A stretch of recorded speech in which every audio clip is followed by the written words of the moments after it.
Okay, this is March 19th, and this is Big Picture Dialogue Group. We've already been dialoguing around the topic of the City of Lights.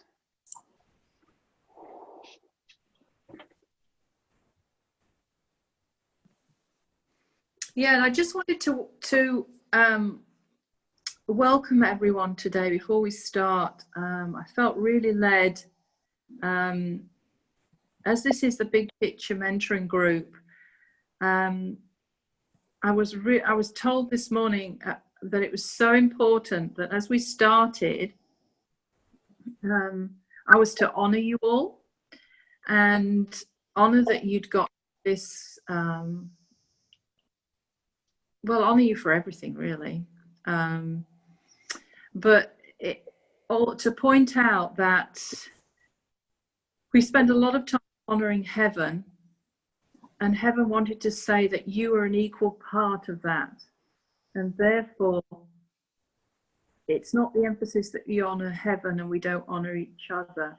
And we ended up having a very significant encounter a few days ago, and we had to spend an awful lot of time honoring each other and going through our names. And I see there's a huge revelation now coming out that heaven wants to understand that you are to be honored in a magnificent way.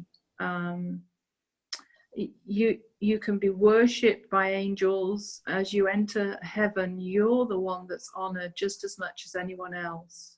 So to just receive that revelation, absorb it, don't fight it, enjoy it. And so I just say to all of you, I honor you immensely, absolutely immensely, from the depths of my heart, for what you've, for the journey you've been on.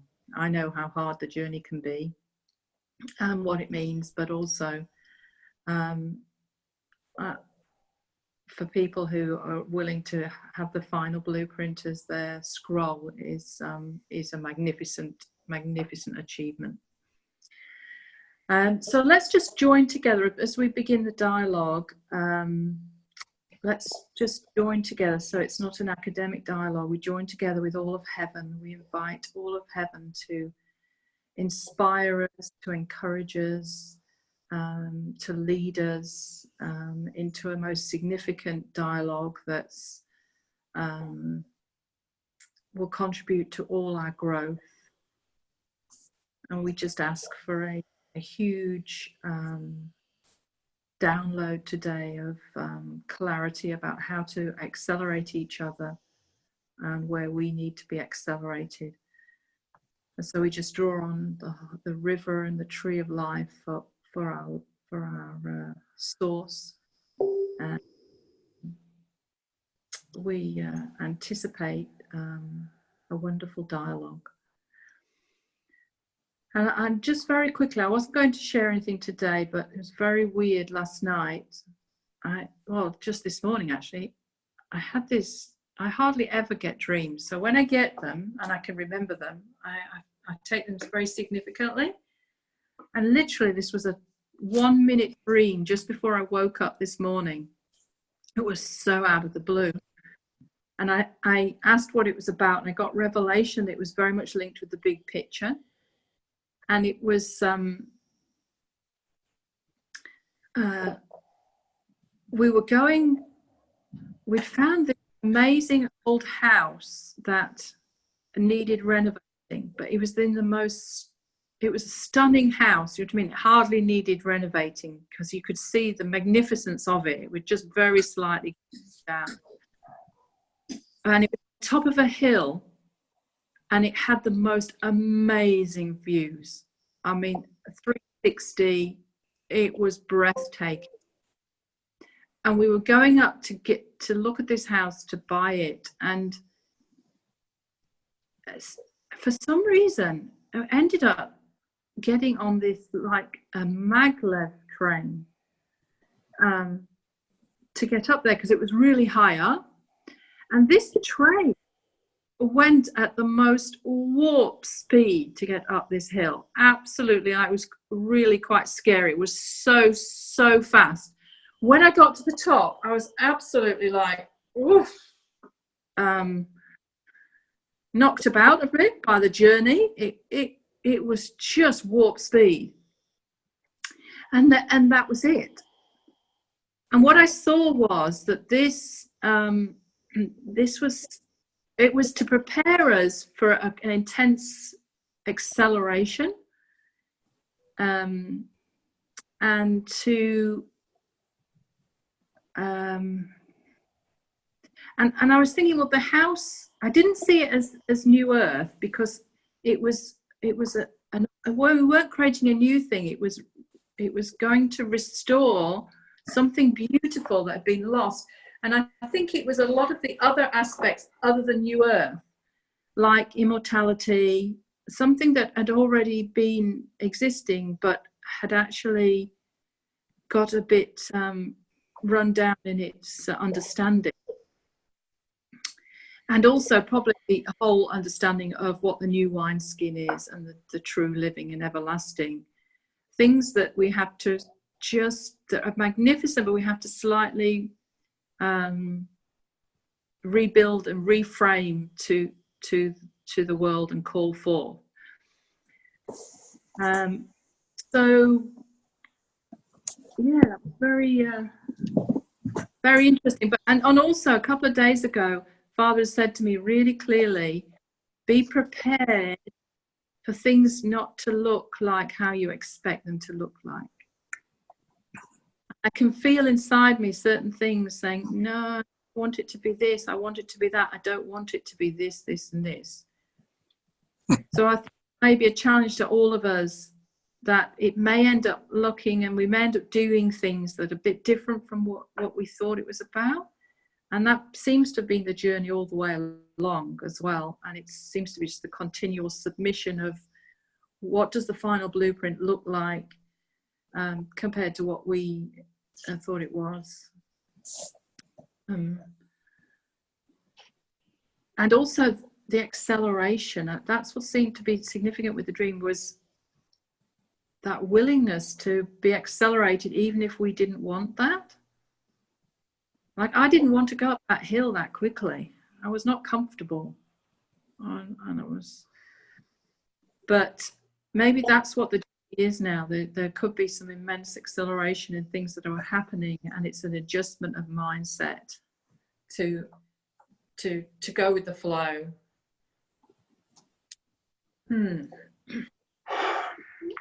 Take the brakes off, right? Yes, yes. Oh, all I could say was though that it was stunning up the top. It was just, it was my dream house. Lovely. So I want to hand it over to you guys today. Thank you for those testimonies. That was really encouraging. Hand it over to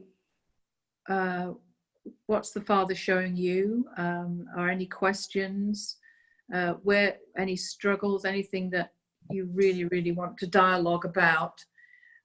Lee, though, before that what you just shared was magnificent. I wonder if we should get that on the recording. Just very briefly, could you just share again, or are you happy to share that about the glowing blueprint? Yes, I've just got a lot of background noise that I can't do much about, so please, sorry for that. Well, when I was framing up for this morning, I just want to add to that. I found that I had to lay down every thought that I've had of what the final blueprint is. Mm. And so that's what I started doing, just saying whatever I know, whatever I think I know, even whatever, I would hope to know, I'm just laying it all down. So I can confirm about the submission of laying down daily to make way for the fullest blueprint. Because maybe even sometimes what we think is cluttering up, and if we can unclutter some of our thoughts and our past imaginations of where we think is the end result. It just really makes room for the end result. So getting back to what I just shared before, I just had a very quick picture that we were in the City of Lights, and all of our blueprints were shining that were in us. Because I'd also framed up and asked that my Fuller's blueprint be in line with the final blueprint, and released the living letters of my final scroll to entangle with the finest blueprint. And so we were there in the City of Lights, and because of the light, it was just, everything was fully shining. All the mysteries were no longer mysteries. We could clearly see, and we clearly had full knowledge and understanding as we gazed upon each other and gazed upon each other's blueprints while we were there in the City of Lights.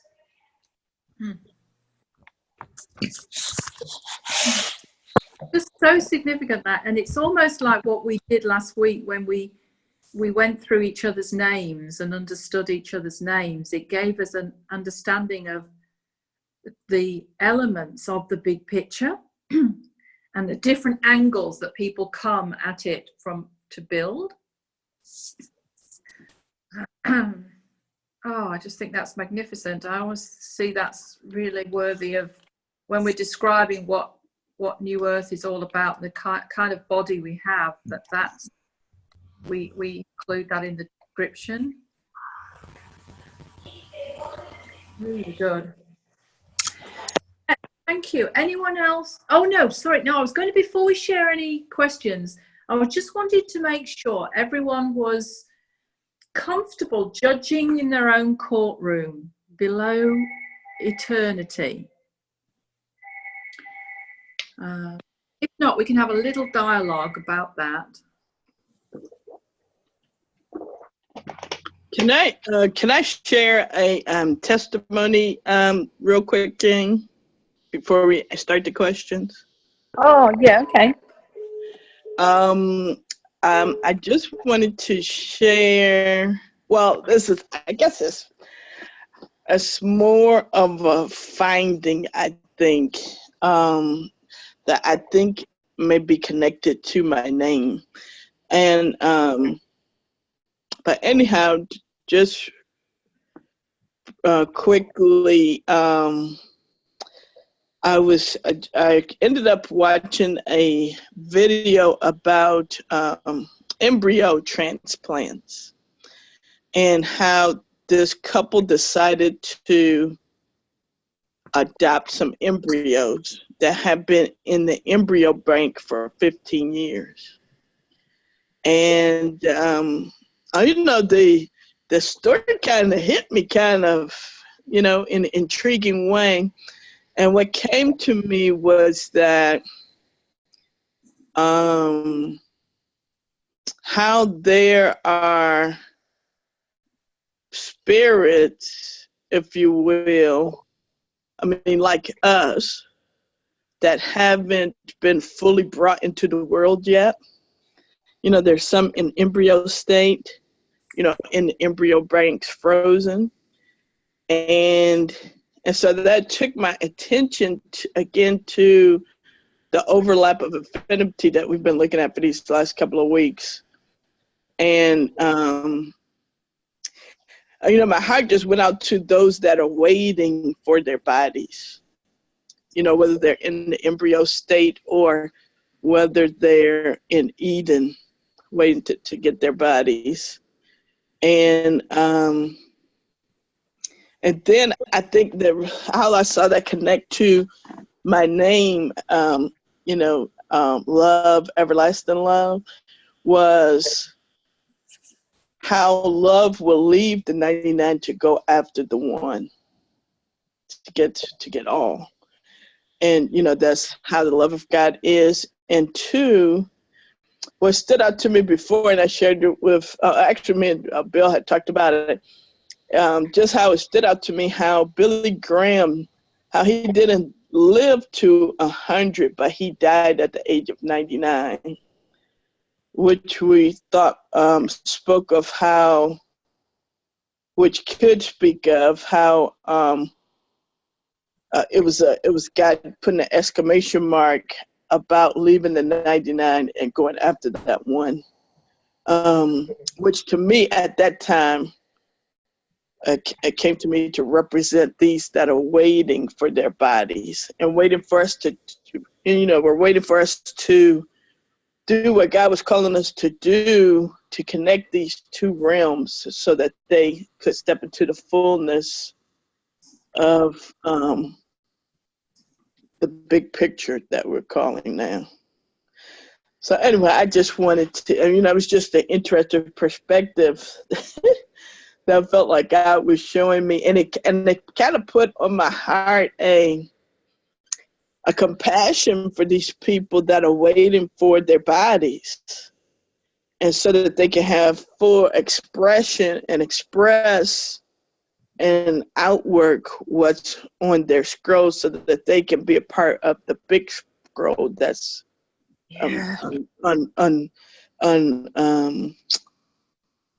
that's rolling out. So that was real. That really surprised me.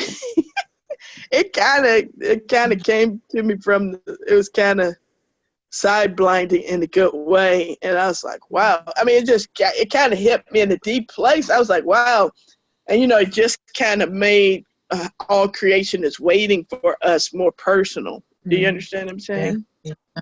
And so much. Yeah, so that's just that.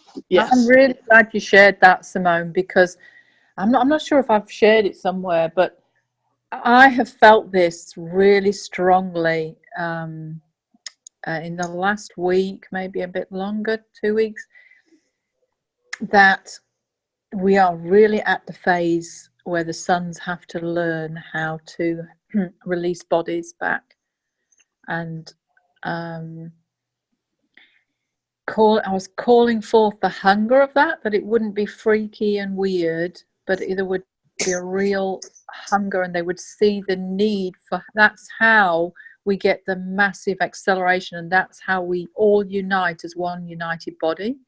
So it completely changes any understanding of evangelism and the small picture that we used to have.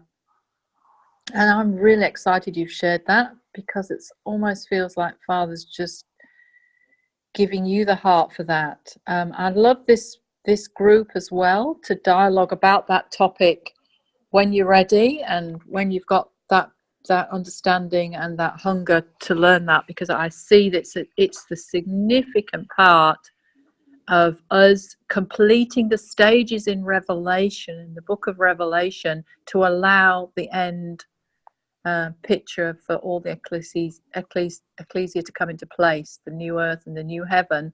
But it won't come into place until the sons have the heart, the hunger, and have done their part in those sorts of acts, governmental acts. Jane, Yeah. can I just add, just before this subject may get changed, I've been wondering also about when is it a body, from the perspective of not the ones who are being released to get their body for the first time, but when, like, what stage is it a body?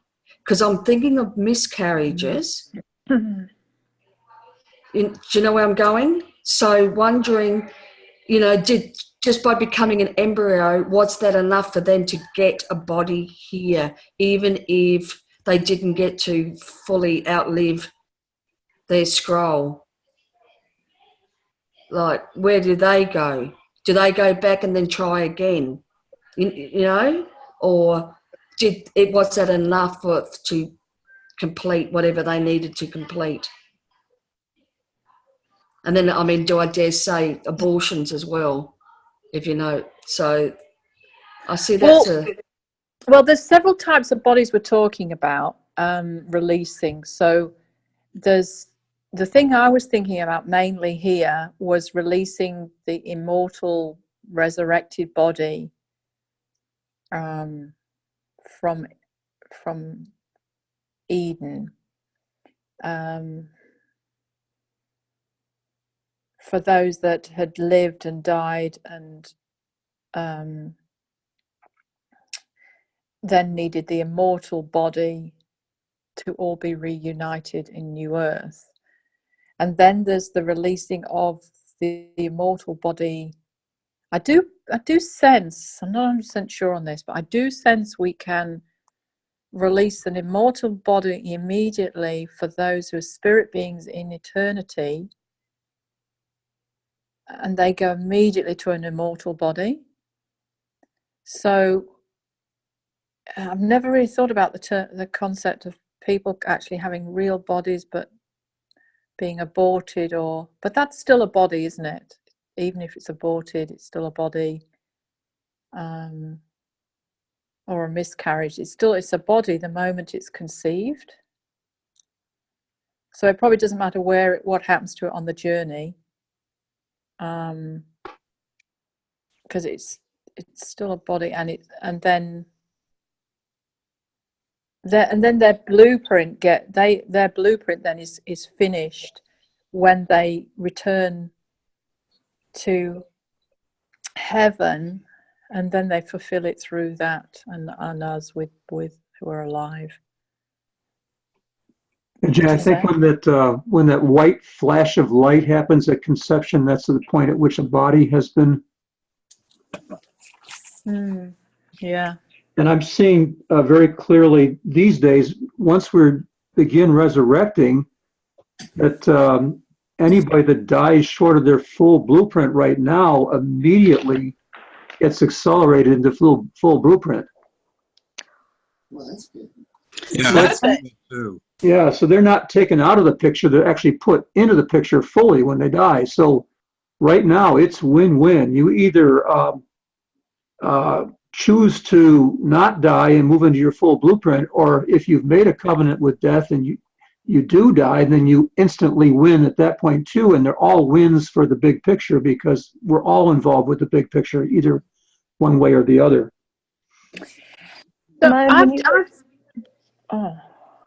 So sorry. Can I just quickly ask from following on what Bill was saying, because I've got a question on that. I'm not sure I fully understand, and I see two levels. Because isn't there a dimension that we're working with unfulfilled scrolls as well? Yes. And are you saying, Bill, that people you say immediately have completed their scroll? No, I'm not. I think I haven't spoken myself clearly. Let me articulate it better if I may. The person that has made a covenant with death and does not step into immortality does not complete their blueprint. But we know that the men in white linen are getting their bodies, or have begun to get their bodies, and they are helping us to fulfill our blueprints. So in a sense, they lose in a sense that they have not completed their blueprint, but in a sense, as far as the team is concerned, they immediately become part of the team that is working towards the big blueprint.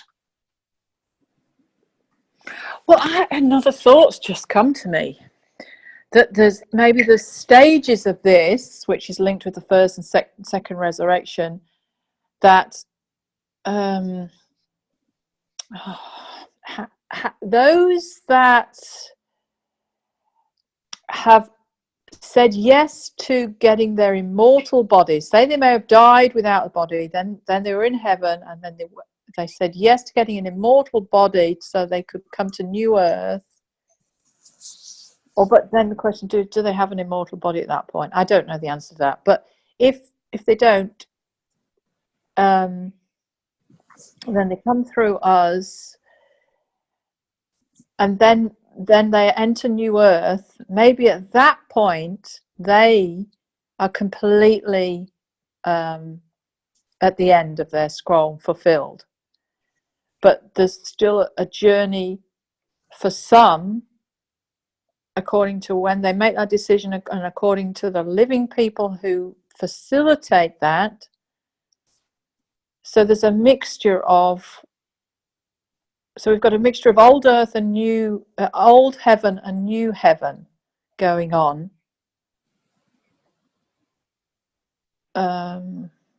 On the Earth's timeline until everything is reunited. I don't know, I'm not sure about that. That's just a new thing that's come to me. Yeah, I don't see all the details, but I just have a sense that those that die at this point are going to be part of the big picture in some way for the ecclesia, and that it's all just victory at this point.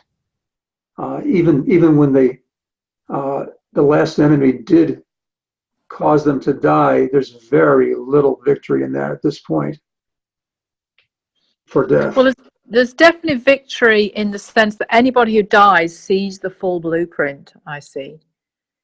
And they see everything that is always meant to be intended. And that's magnificent.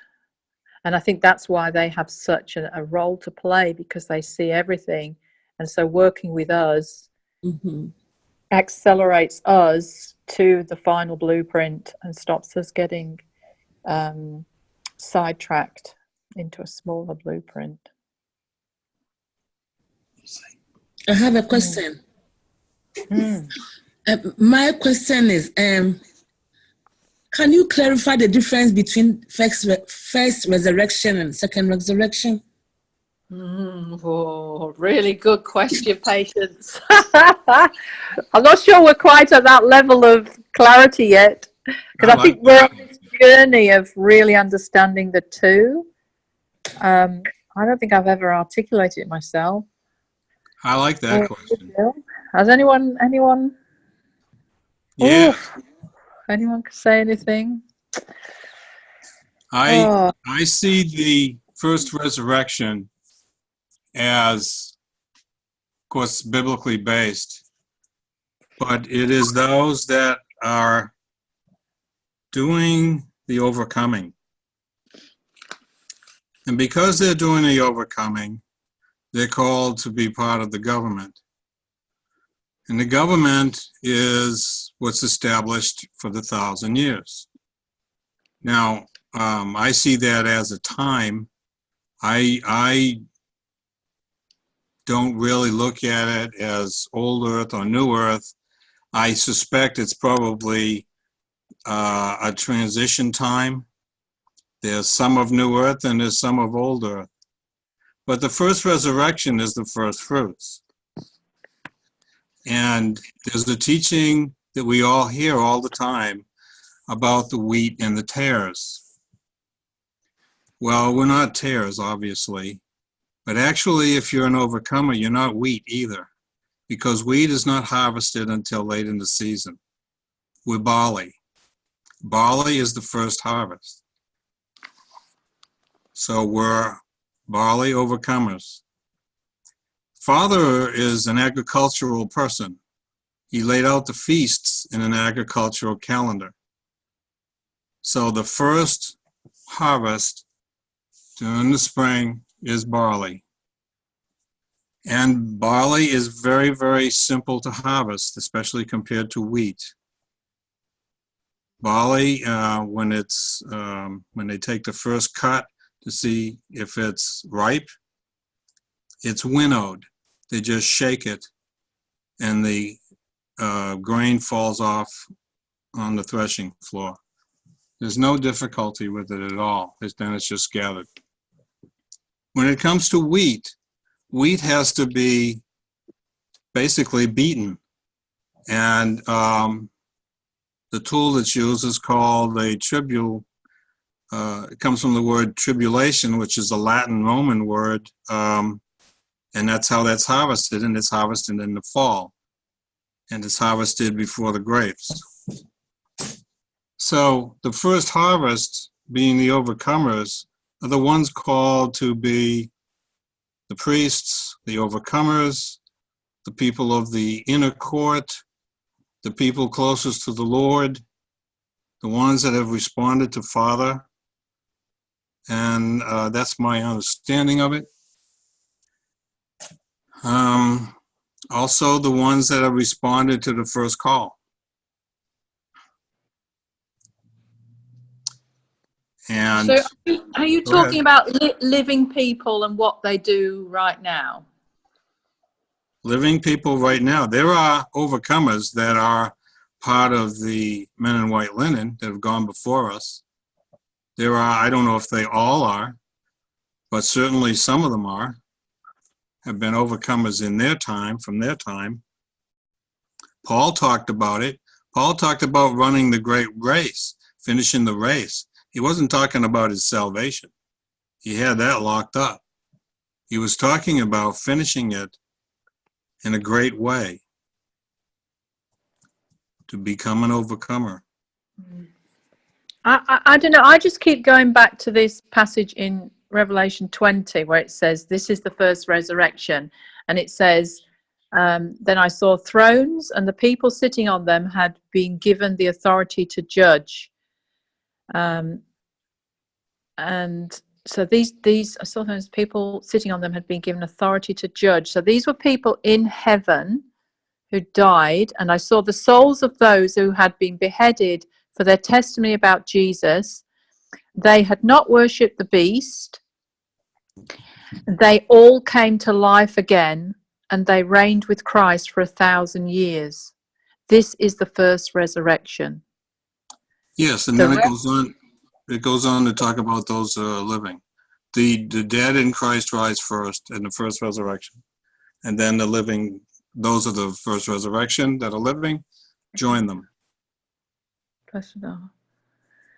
I think, too, there's going to be that in a moment, in the twinkling of an eye, for those who haven't died. And I think that we can be heading towards immortality or into immortality and not have to die to be part of the first resurrection. We just get in the moment, in the twinkling of an eye, at the last trumpet, we shall be changed.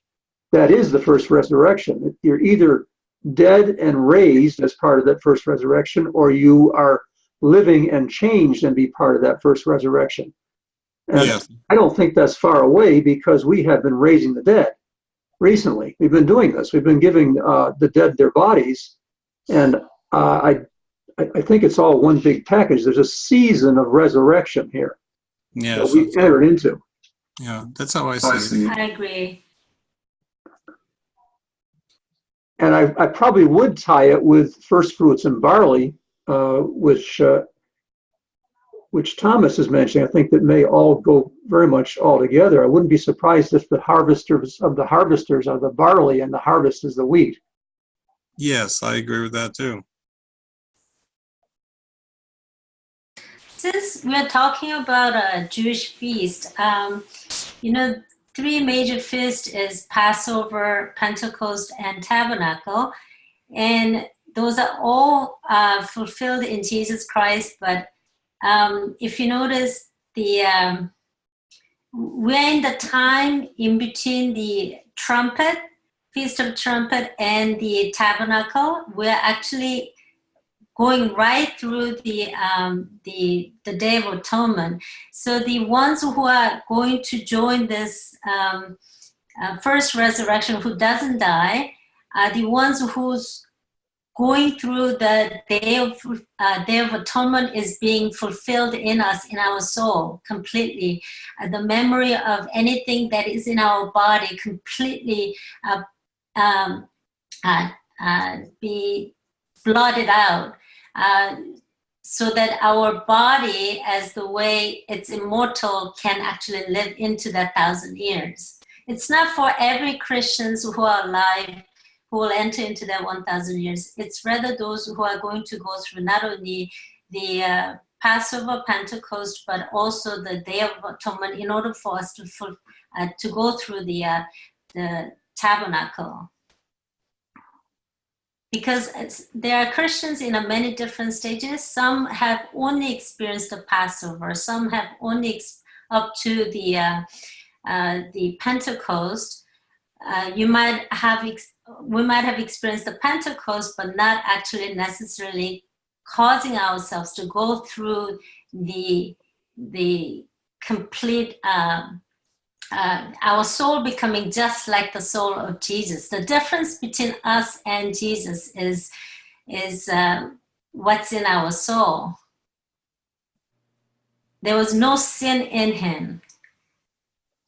And we don't want anything to do with sin, but there are hidden areas. We still carry some things that has been embedded in our body parts, and the memory of it need to be blotted out by his grace. But going into the heavenly realms is one of the reasons we need to be continually be in that place. But we will also have a spiritual heavenly body. That's a different thing.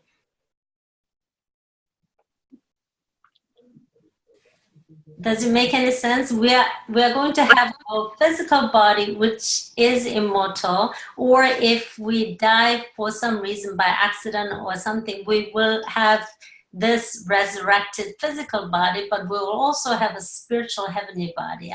I've seen it in heavenly places. There is a spiritual heavenly bodies apart from what I have right now. Yes, and I'd like to comment on the Day of Atonement you were talking about as well. The Day of Atonement was supposed to be a day of Jubilee. When it first occurred, it was supposed to be a day of Jubilee. It was the day that the Israelites, having been set free, experienced Passover. They were supposed to experience Pentecost. And they were given the choice. And it turned into a Day of Atonement because they refused to have direct communications with Father. They were afraid of his thunder and his lightning and all of the sounds. They asked Moses to be their intermediary because they were afraid. They didn't believe they could handle it, except Joshua and Caleb. They agreed. The other thing I want to point out here is that the promised land is not so much land as it is a resurrection body.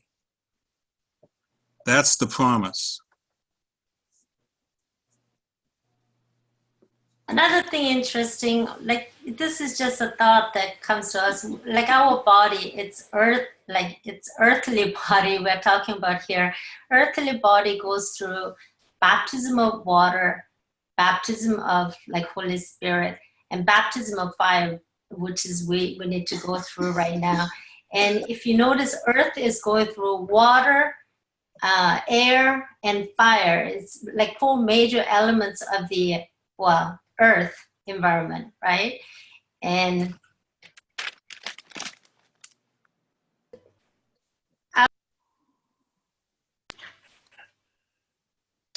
I see there's a lot of intricacy to this, and I see that there's a lot that needs to happen that's manifold in terms of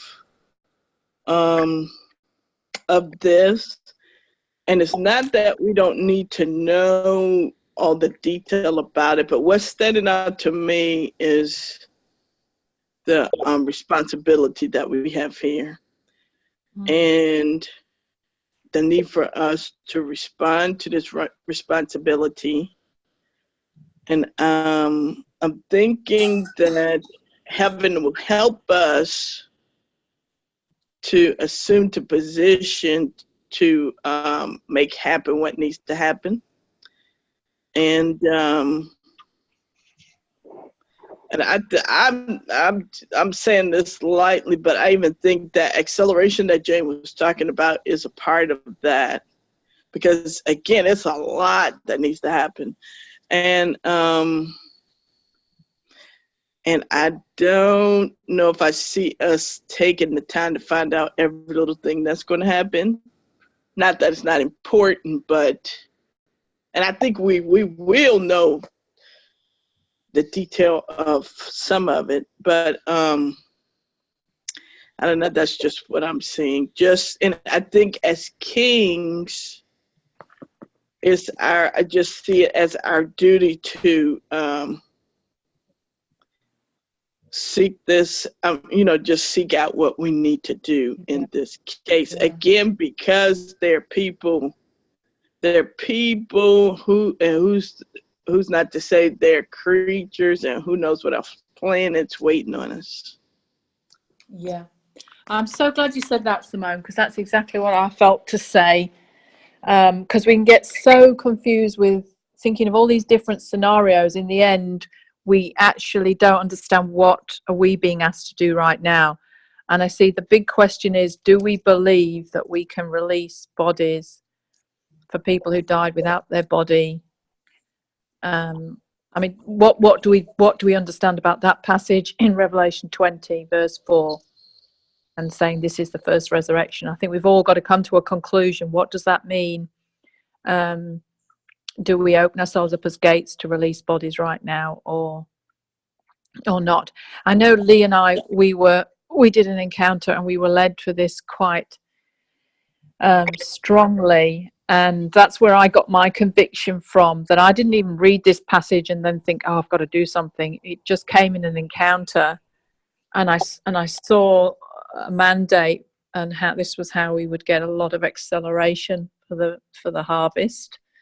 But it does need others, I think, to go and ask in encounters and see if at least that first step is something we are called to, or have we misunderstood the whole process?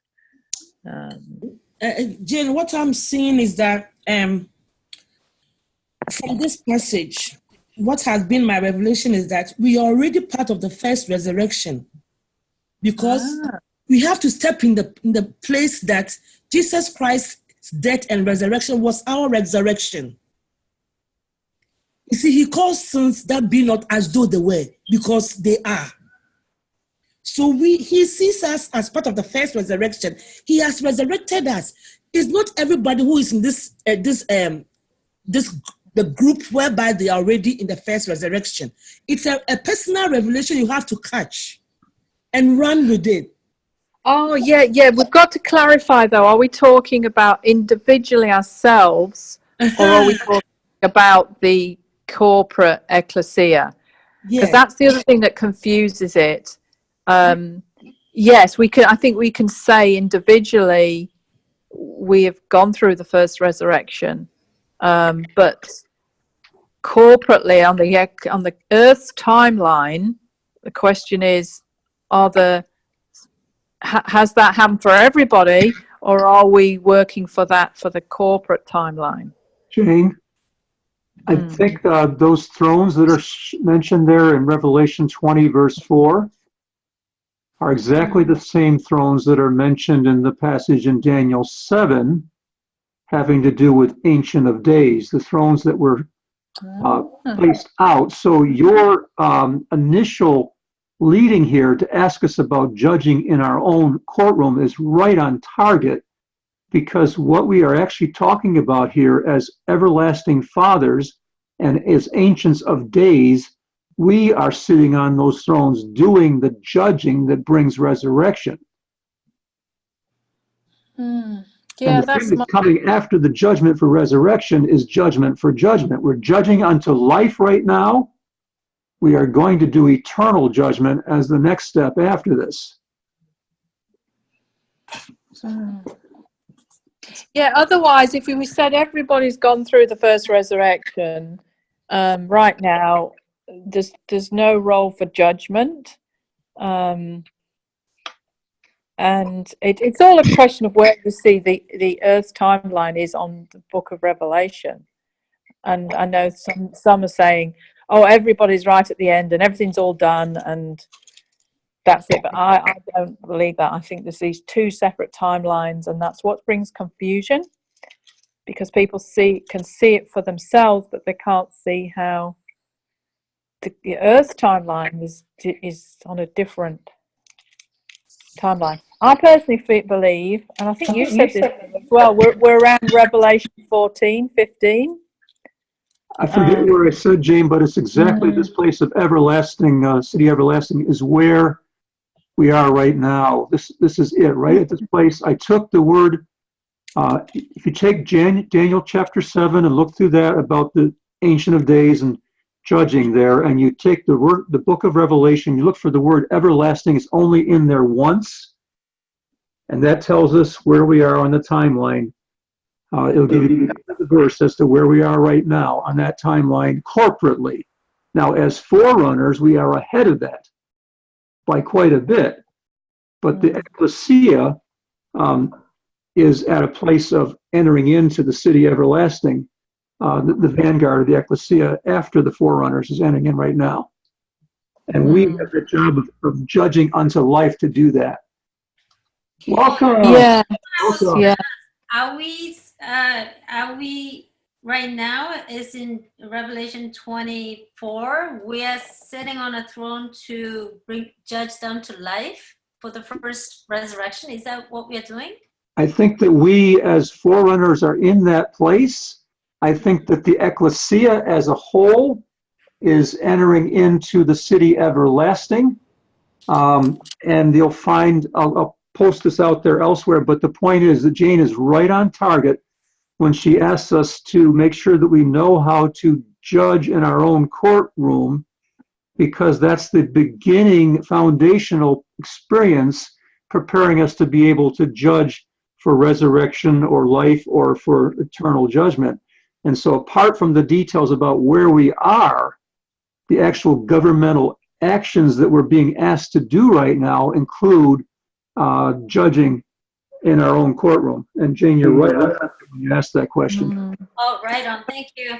Yeah. Yeah, I've been doing it so much at the moment, just every day being called to bring massive judgments, global scenarios, not for a particular people group or just huge global scenarios, and judging to life the ecclesia for those. And interesting enough, I'd forgotten about the prophetic timeline diagram that I'm not sure if Mike Parsons wrote it. I don't know who wrote it or whether he got it from somewhere else. If you haven't seen it, we must get it posted in this group, Bill. It's got the first one was intimacy, first block, and then the second block was removing stumbling blocks, and I think we've been doing that. And it's interesting that my mandate that I first heard years ago was removing stumbling blocks. So when I saw that on that diagram, I was like, wow, that's incredible. I think we've been in quite a few years now, we've been developing the intimacy and removing the stumbling blocks throughout the way of God's people. And then the next block was judging God's household. And that's where I'm seeing now we've moved into. We're a little bit less on the removing stumbling blocks. A lot have been removed, and the ecclesia is growing into learning to judge. And then what was the one after that, Bill? Was it was it the worldly systems will be shaken, or was it the harvest of laborers? I think they kind of overlapped. My sense is that the thing that's interesting me right now, well, okay, there's a world shaking, and there's also this judgment begins at the house of God that we've seen going on. The two are kind of going on together. We saw the initial shaking of the household. But the interesting thing too is he's talking about 7 years of plenty followed by 7 years of lack, like Joseph with the 7 fat years and the 7 lean years, and that we're partway through the 7 years of plenty and the 7 lean years are coming up. That interests me. But you're right, Jane. It's this judging thing right now is the thing that's the key thing right now. Because if you look back at Revelation, if it's the judging is before the world shaking, and then in Revelation, the fall of Babylon comes in Revelation 18. And a lot of people are saying that's the shaking of the financial systems. And then what comes that? Revelation 19 is songs of victory in heaven. Oh, is that what we were looking at the other day, Bill, with Jesus coming on the white horse? Yes, we were discussing that, and very interesting that many of our groups have been seeing white horses and us riding on white horses. That's the army of God, Jane, with Joan of Arc at the lead with her banner. Yeah, that's it. Yeah. Yeah. Oh, that's right. Yes, and I keep seeing myself with Joan of Arc on a horse as Jesus. I've seen this for 3 years. The first vision I ever got when I started doing Ecclesia Framework was me, Joan of Arc, and Jesus on 3 horses. We were calling people over to cross over. And then I couldn't believe it when that Bill and I ended up looking again at the other day on about Revelation 19 and the rider on the white horse.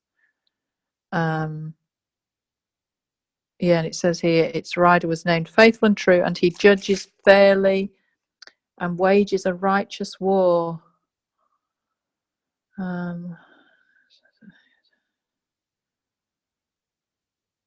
That's right. Yeah, and he wore a robe dipped in blood, and his title was the Word of God. The armies of heaven, dressed in the finest pure white linen, followed him on white horses. Yeah, you see, that's exactly the image I had. He will rule them with an iron rod. He will release the wrath of God. And on his robe was written his title, King of Kings and Lord of Lords. That was it. And we were saying, was a father ultimately could call themselves a King of Kings and a Lord of Lords? And we concluded, yes, that's ultimately a father would be. We would be could call ourselves King of Kings as well. Yes. This whole city to city progression we're going through is progression into his headship, governmental headship. And so we're learning the governmental acts. And a city everlasting is the place we become fathers, and it's the place where we become a head. A father's a head. And it's that point at which we begin judging as a head, always judging to life at this point. And all kinds of governmental actions opening up to us. I'm just seeing a picture of this pyramid, the New Jerusalem pyramid, and the wall. You got the 12, the foundation of 12 apostles and so on. You got Jesus as the capstone, and you got the wall being built up into Jesus. I can picture it spiraling around as we build. And what we're actually doing is by encounter, by encounter, by encounter, and the governmental actions we do as forerunners in those encounters, we are building the wall, building the wall, building the wall further and further up. And it all flows out of simply beginning a mandate to do a governmental action or to judge or whatever else it is. We don't have to have understanding of all the details. We just have to flow with the mandate to do what we're given to do at the moment. And in that, we do the building that we're meant to do. The details help us to have us have confidence that what we're doing is legitimate. But simple encounter gives you that confidence. Now it's beginning to make so much sense. Thank you, Bill and Jane there. It makes so much sense. And the further part of the picture is too, the individual forerunners like Jane go out ahead. And Jane, you've been doing spinning, and what you've been doing is all governmental actions as a forerunner for the ecclesia. Then our governmental benches do these governmental actions, and then the ecclesia falls behind at a later point. What you do, Jane, allows for any of that to happen, and we honor you because none of us would be here if you hadn't been doing what you were doing as a father and a head for the years that you've been doing it. And then we each now are moving into forerunner status within our own areas of spheres of authority. Whatever bench you're on, you have spheres of authority on that bench. And you're going to have forerunner status to do governmental actions or judgments judging to life within those areas of authority that you have. So it's Jane is the forerunner of the whole thing, but each of us is a forerunner within our own little areas too, that we have personal destiny or corporate destiny as a bench on. So there's a lot of forerunning governmental actions and judgment to life to be done by all of us. There's enough, well, there's plenty for everybody to be busy doing this just about all the time at this point. Bill, Oh, go on. sorry, I asked Bill before we came on, and I'd like to ask the question again and get the answer again. I asked, like with each city of all the 12 cities that are going to become one, I asked the same thing about the thrones on each city. Yeah, my answer to Lee was I see that it's likely going to be one throne because it's ultimately Jesus's throne that we are sharing in full headship with him. I'm seeing that this whole progression from city to city is actually the virgin bride being made like her bridegroom, and that the final union is going to happen after we've become fully like him and gone through all 12 heavenly cities and stepped fully into his headship. At that point, I believe, from my experience, what has happened to me recently is I entered into a city called New Life, which I'm believing happens after all the lights lit up in the City of Lights. And the next day I woke up and God told me this is day one. Now my whole journey's been out of the Gospel of John and the Revelation of Jesus Christ, that John wrote both. And so what I'm seeing is, he's reading the Gospel of John in chapter 2, when he came into the wedding in the Cana of Galilee, and Mary talks to him about turning the water into wine and so on. John tells us that that's the third day. So when the Father, whoever it was, Father or Jesus, woke me up in the morning and said, this is day one, well, I'm aware there's going to be a day 3, so now I know I'm in John chapter 1 right now. So we end up getting finish the process of becoming a head, fully like Jesus in his headship. Now we are equal kind. He can only marry his own kind. And now we're equally his kind. And New Jerusalem tells us that it's the city coming down out of heaven as a bride prepared for her husband. So this whole city to city process is the bride being prepared for her husband into headship. And then so in chapter 1 of John, there's a let there be lights thing, which we've done in already. And then in chapter 2, there's this day 3, and I have a suspicion there is no day 2, just like there was no second heaven. There was a first heaven and a third heaven. We all looked for second heaven, and there wasn't one. I have a suspicion it's day 1 and day 3. So we finish day 1, whatever that is, and then we go to the wedding. And at that point is the marriage supper of the Lamb, is what I'm believing at this point. We're not that far from it for forerunners. I'm really quite excited about that. I'm also excited about the lights going on in the City of Lights and manifestation at that point. And the first miracle that Jesus did was in the wedding at Cana of Galilee, and it tells us that he revealed his glory when he did that miracle. And I think that our completed glory, which is his glory that he's given to us, is going to be revealed as manifest sons at the wedding. So that's the rest of where I am right now, as far as I understand it. All of it with a question mark after it, needing to be verified by encounter. I can't quite get my head around all that, but what I'm concerned is that everyone in this group is happy and has gone through a process of, first of all, becoming a judge in your own courtroom. It started for me judging over familiar spirits, And then I began to get the confidence to see that if the Father can judge and I can do what the Father does, I can judge. And then I started judging over some small familiar spirits, and I grew in confidence. I saw the encounters really clearly, and then I was casting the spirits into the fiery lake, and then I dealt with higher and higher principalities, and then I got really to know my authority. So has everyone in this group been through that kind of personal encounter? I experienced something like that.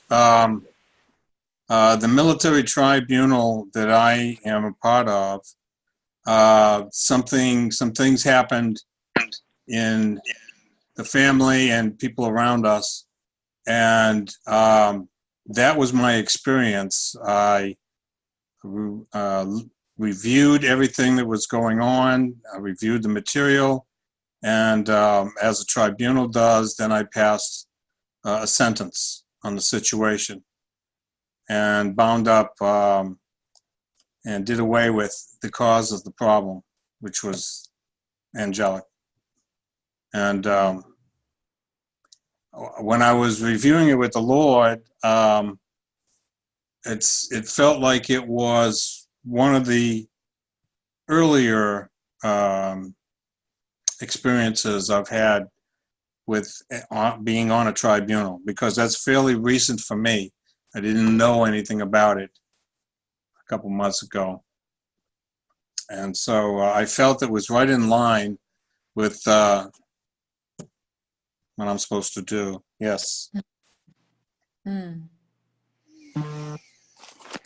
So is there anybody who's sort of struggling with the concept or wants more explanation of why we should do that?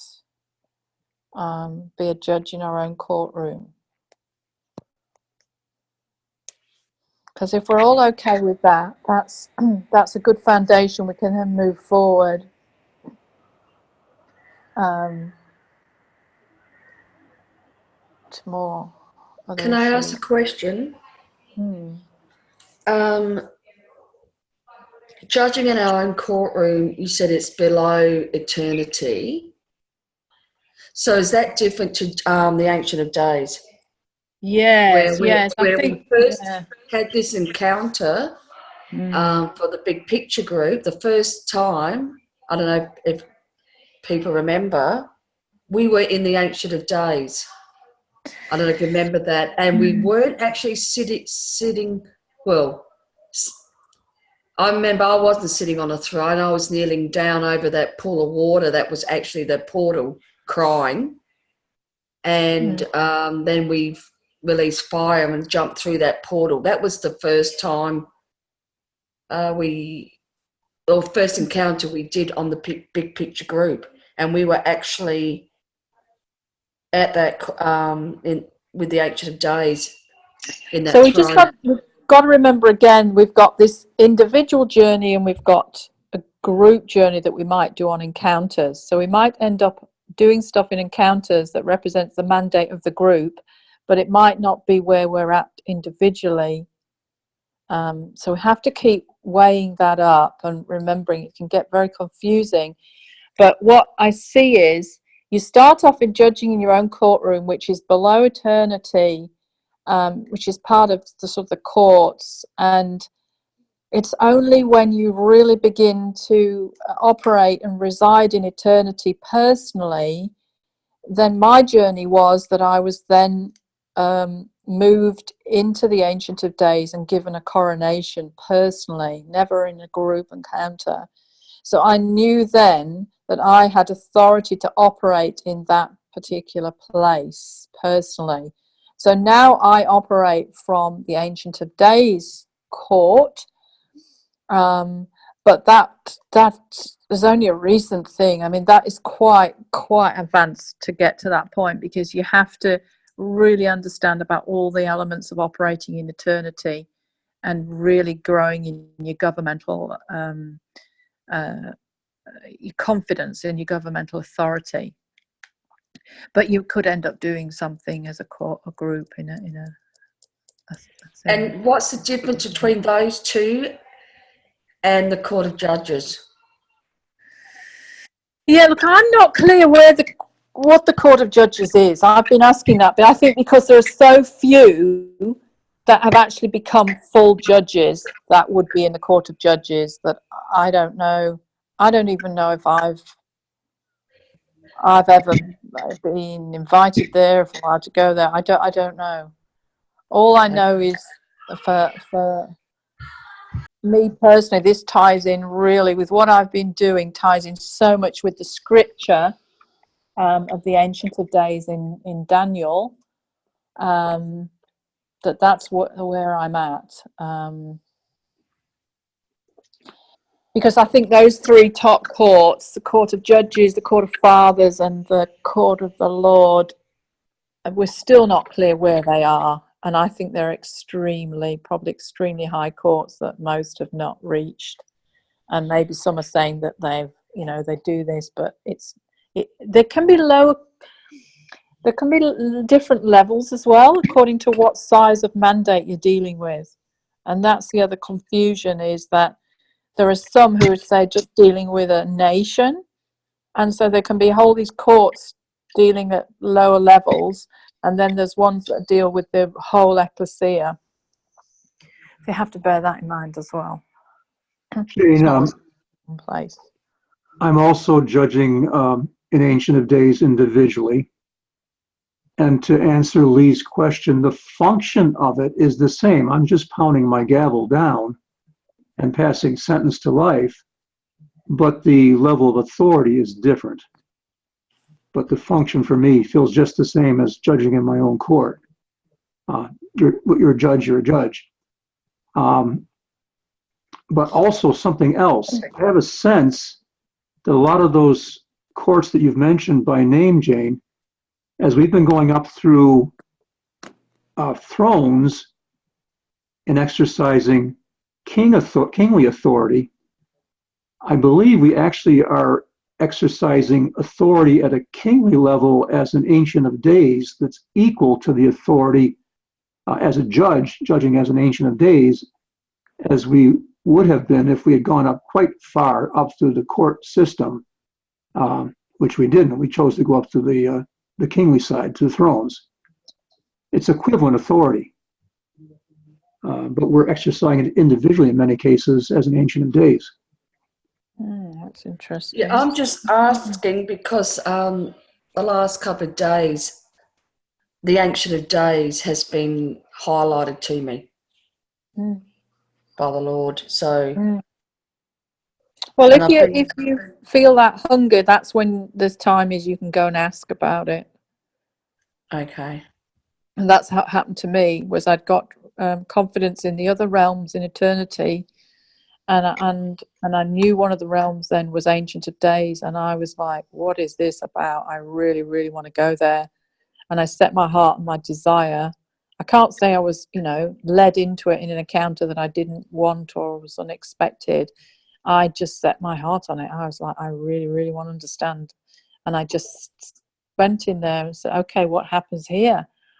And it was amazing. I mean, I immediately got this most dramatic encounter I can still remember now, and I then got great confidence that it was okay that I was there.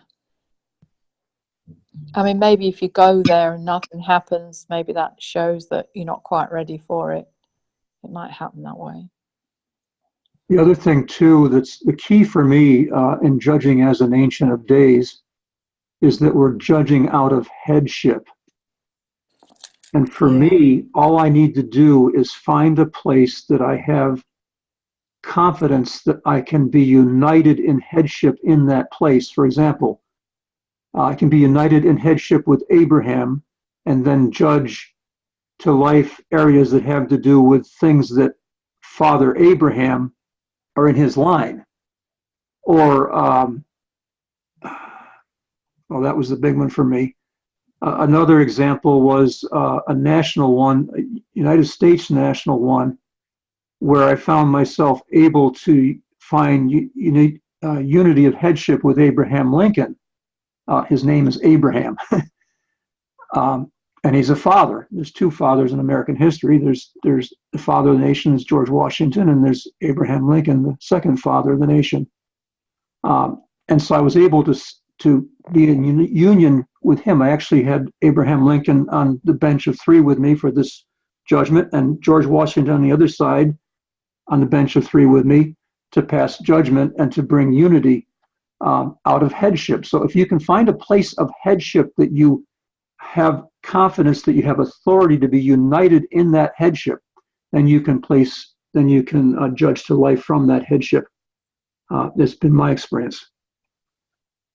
Wow, November 2017, I saw in my ascension, Ancient of Days, and the few remnant that God really like raised them to be mature, to become completely one with Him, completely like as a one being of Ancient of Days. And now I hear all this about sitting on the throne of Ancient of Days and judging. It's quite exciting.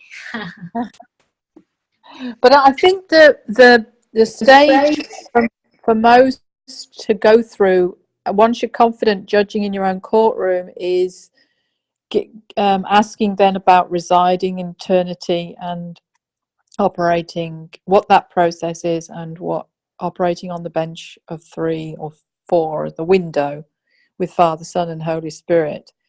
So if you haven't gone through any process of asking about what you need to do for residing in eternity and the whole self-government issue, I would say that's the next stage to begin asking about. Because we can visit all these different places in eternity, but it's a different question of actually saying, well, this now is my home. And I'm now seeing for the first time, Jane, from your description, that we can actually corporately enter into these places too, as part of a corporate encounter. But we may not individually have entered or individually be functioning there yet. And I think this is what I want to really emphasize, is that don't get too consumed with corporate encounters if it's at the expense of personal encounters and that's your only experience. It's got to be matched with personal journey, doing lots of mandates daily. It should only take a few minutes. There should be things that you can do while you're doing other jobs.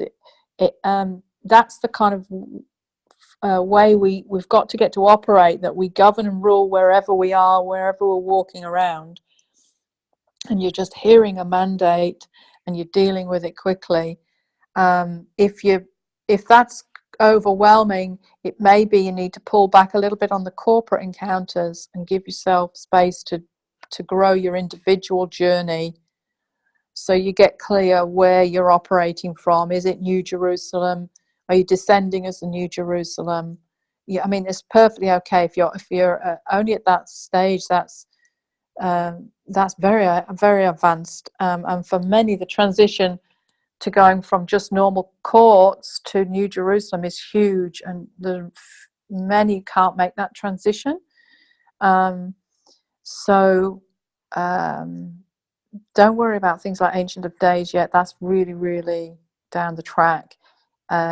We've got to get comfortable being the descending New Jerusalem. Then when you're descending New Jerusalem, then you start to see yourself above the earth, dealing with corporate mandates for the whole ecclesia. And when you're in, that's your heart. You can't do anything smaller than that, because you care so much about the whole world. You know then that you're on the journey, you're ready to begin to ask about eternity and residing in eternity. But if you're not at that first stage, just get comfortable being the descending New Jerusalem, governing over your mandates, and wait for them to grow, and you to grow in that authority. And you really want the whole, you want to care for the whole world.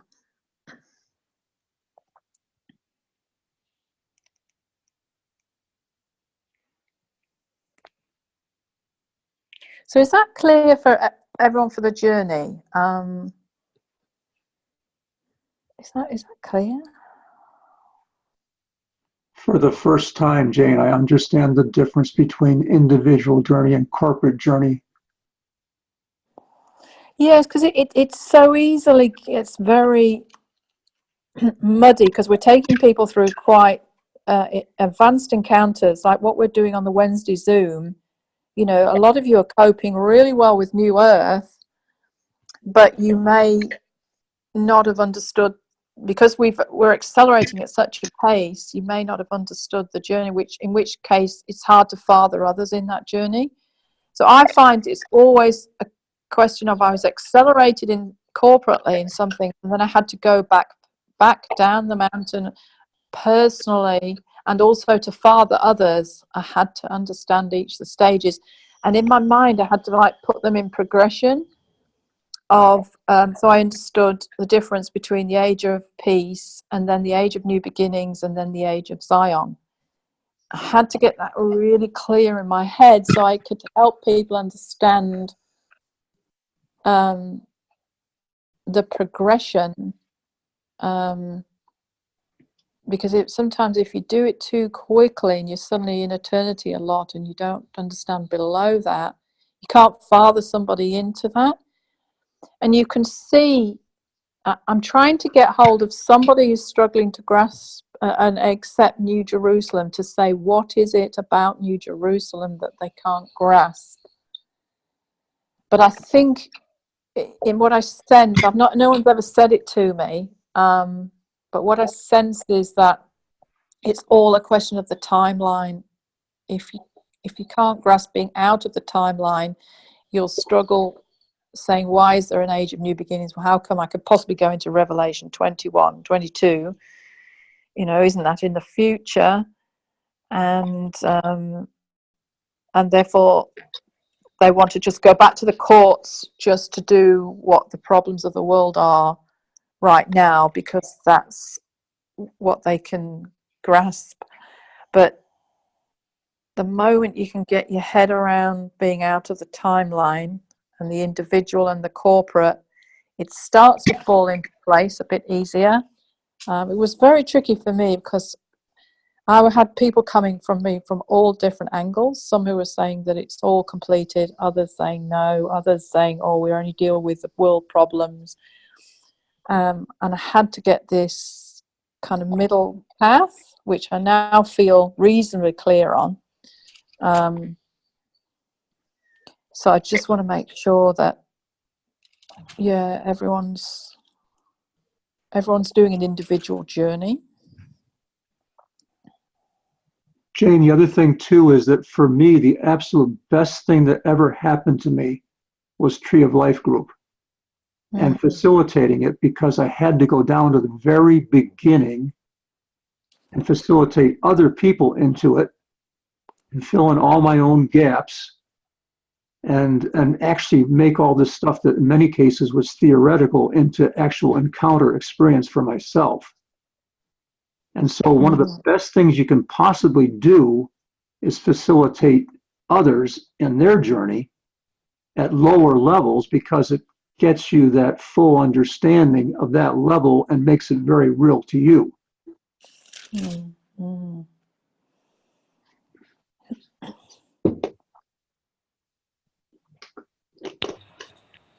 Hi, Jane. Mm. Hi, this is Anushka. Oh, hi. I had a question about the courts, if I may. Yes, do. So I think it was this month in March, or probably end of last month, where I had it was a mandate for me to be part of the Court of 70. So am I supposed to stop going there, or do I continue going there on my journey, or how does that fit in? Yeah, it was. And also with the Galactic Council, or do we stop going once once all of the blueprints are completed? Well, it was interesting in my journey. I was led to the Court of 70 quite early on. First of all, I did lots of cases to them. and then I actually saw an invitation to be part of it, and then it began to fade away. I wasn't drawn to go there as I began to explore the higher ages and the age of peace and rest, and then the age of new beginnings. So I would just say it's where you're led to go and where your spirit really wants to go. I think as you begin to get other ages clear in your understanding, you'll probably find that you want to explore those more. But as for the Galactic Council, I think there's a lot of I wouldn't say it's, in fact, I've hardly heard anyone say they've had encounters there, and I think it may be a bit too advanced for all of us at this stage. I did make some attempts to go and observe, but I wasn't confident in what I was seeing, although we did have one encounter as a group where we did see this big council. But I think it's very big picture, the Galactic Council, so there's very few talking about it. It's probably too. My sense is, if we go there and try and absorb the big picture before doing some of the groundwork, we will miss the essence of what we need to know that's more important for ourselves on our individual journey. So I see things like judging in your own courtroom is a really critical stage in the development of a son. Mhm. Well, what happened with me was on my journey, I had already passed through the age of peace and rest. And then I was introduced to the court of 70, where they asked me to take my seat there. But then I had an encounter with Enoch, and that encounter was about new beginnings, and that automatically took me to new beginnings. And I sort of, I'm not consciously going to the court of 70. I don't know if my spirit is doing it in the night watch. I'm not sure. But one of the mandates was to also go to it was like a legislative assembly or something for the Federation of the Earth. So I thought that was the Galactic Council. But I never engaged it on my own yet, even though I had the mandate to do that. Well, that's really interesting to see how much acceleration you've been led into. Yeah, and that's just wonderful. I mean, I would just go with where you're led. And have you been led to be the descending New Jerusalem yet? Yes, I'm already at the city everlasting. What happened was I was talking to Bill, and that's also my name, my first name. It means everlasting love. And so he told me, he was like, and my other name, which is Avahel, and that's source of life. And the beginning and the end of my name is life. But the middle part I've still not quite figured out, because it's a Hebrew name. But I saw it written on my throne on an encounter. And what happened was, so that's how I came to know my name. But as I was progressing, but what happened was, I seen myself with the procession, and I seen myself. But when I went to Everlasting City, when I entered over there, I took a tour. I said, I'll just, move around the place. But when I went to the throne, I saw myself already sitting there. I seen my mantle, I seen everything. And I seen my mantles all through, the colors of them, from New Jerusalem to City of Zion, to Mount Zion, to everything, in their succession. So I've seen it. So I'm not quite sure. And then I seen myself as light. And then I had this revelation that I'm already crowned in City of Light also. But I haven't consciously gone there, but somehow my spirit has. Wow, what a flow. I don't know. Yeah, the only problem is that I'm not conscious of it. And I see my spirit, even when I'm doing stuff through the day, all of a sudden I see my spirit in different realms, in different ages, in different worlds. I see benches of 3 with angels, but they are in completely different realms. But I'm not even engaging Metatron's Q because I'm just doing some other work or something in the house. So I'm not quite sure. Oh, I see myself in some futuristic age with different stuff and the different vehicles and stuff like that. So yeah, so I'm sometimes I'm a bit confused as to what I'm seeing, and I don't know where I am, but it's just like I'm there all of a sudden. Yes, and I think what for the rest of you, what Anushka was saying to me personally was that she thinks the Forerunners now have created this pathway such that the next generation can accelerate really quickly. So I think we have to be open to the fact that there will be a generation coming through will have massive acceleration, and to be okay with that. And also, oh, but I do want to ask you, Anushka, how about judging? Have you done any judging? In the court of ceremony? No, just on your own, judging the ecclesia to life for various mandates.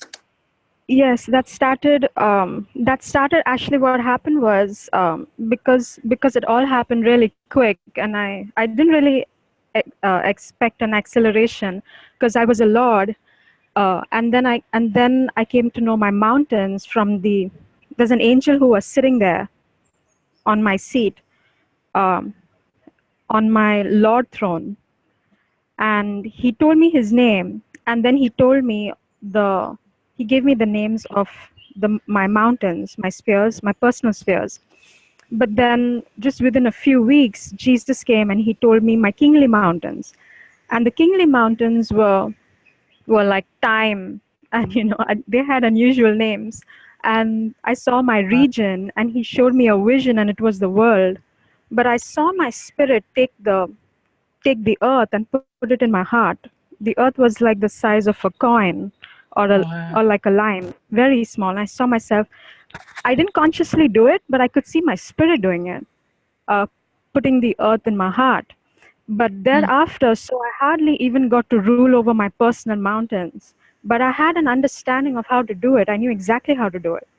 So I didn't have confusion with what was given to me, with concerns, mandates and stuff. I had an understanding and I could just flow with it. But, and then after that came the kingly mountains. But once he told me that, they were all to do with the world and the ecclesia as a whole. And I started doing that, and it was natural for me. But I never did anything with a region or a country or a nation. But I don't know. It just came naturally.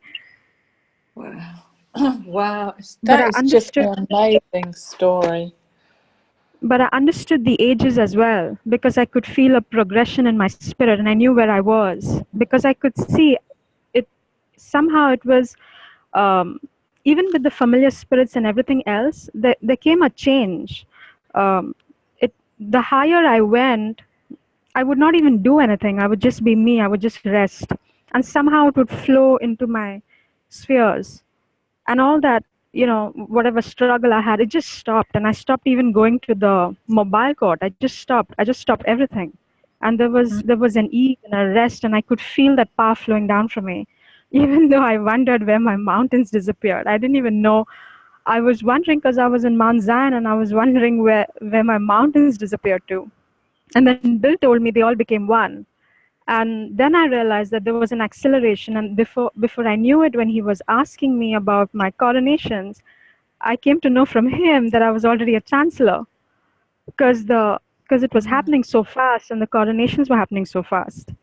So I guess along with that, because I did have an understanding of the ages, and even with infinity and creating a city there and doing stuff, I had an understanding, or my spirit had an understanding.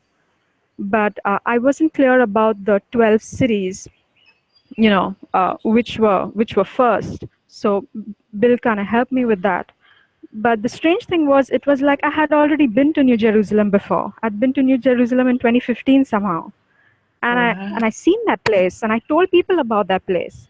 And initially they were excited, and it didn't even dawn on me that that was New Jerusalem. So somehow, and I just kind of started listening to people who were mystics. I hadn't even become a mystic, and I didn't even engage stuff like the dark cloud. I saw the dark cloud over my head, so it was like the dark cloud engaged me. So things started happening pretty fast, and he started showing me stuff pretty fast and how to transform matter and stuff like that. So, but it all came from a place of intimacy.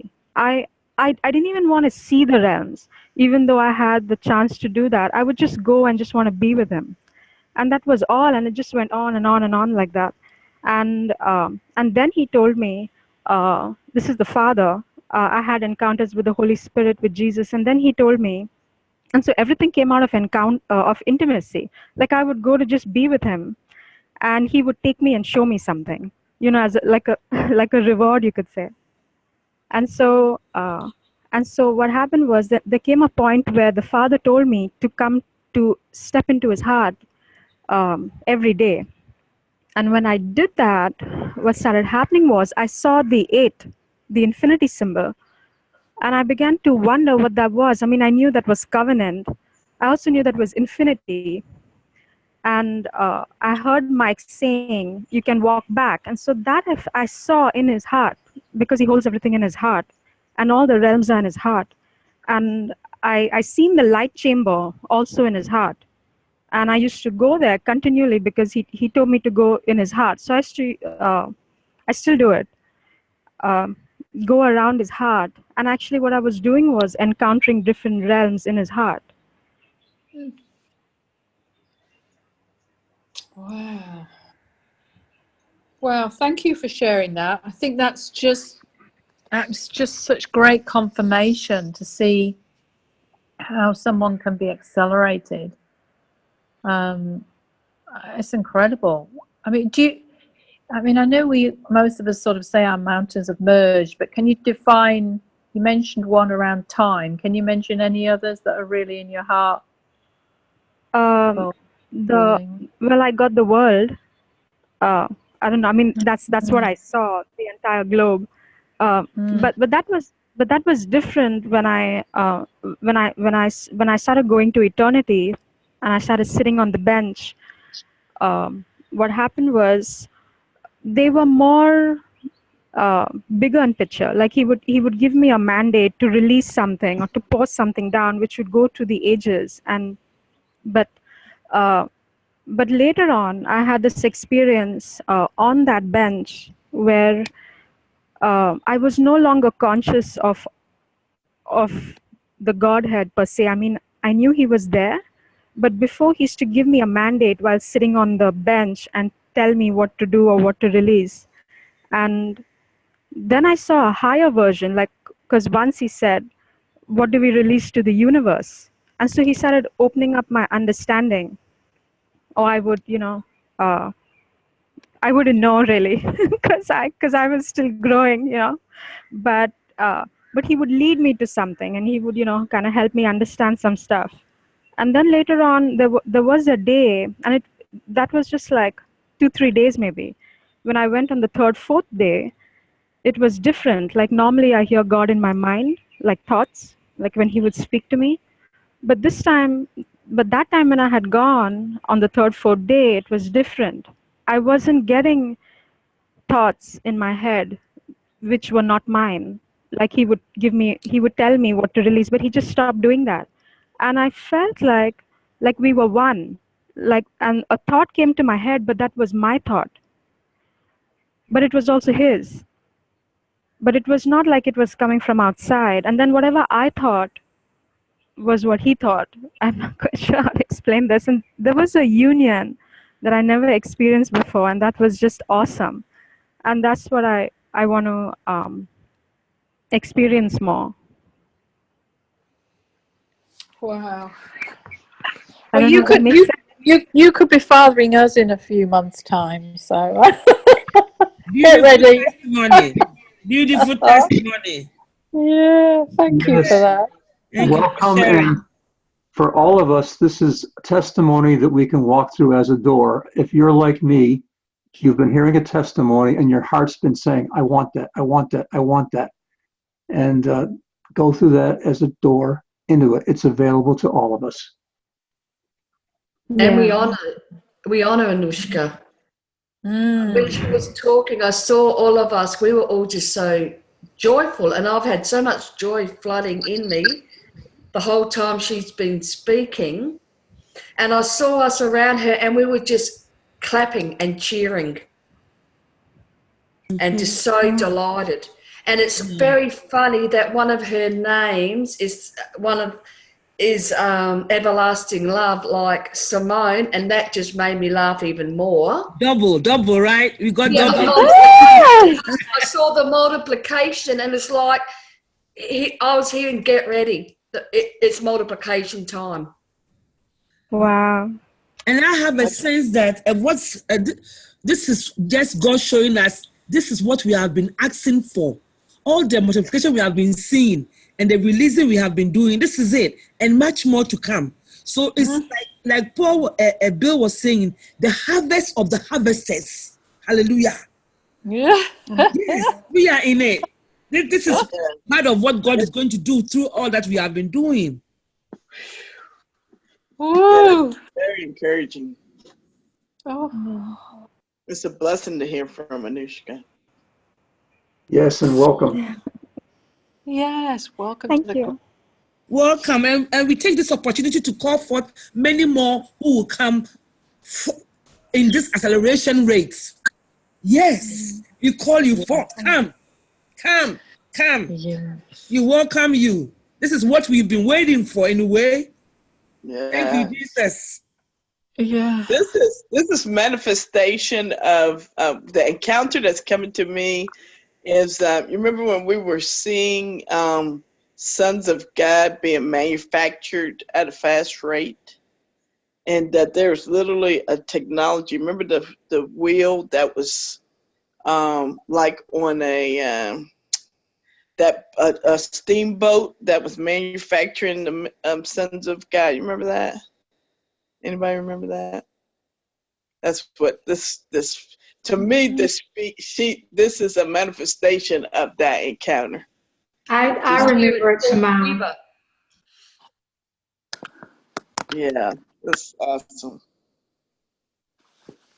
Woo. Wow. When we were the arrow the other week, the arrow going through the bullseye. And remember, we were getting words about the full quiver regarding the sons. Yes. And Wow. calling forth the sons. I also like that she's been able to give us independent confirmation of things that we have experienced, Yes. but we're not aware that it was also being experienced outside of this house, which just gives us that much more confidence that this is a universal experience. It does. I've been calling forth other people that would, confirm these experiences. So that's, it's just wonderful. We should probably close the recording shortly. Any final comments before we stop the recording?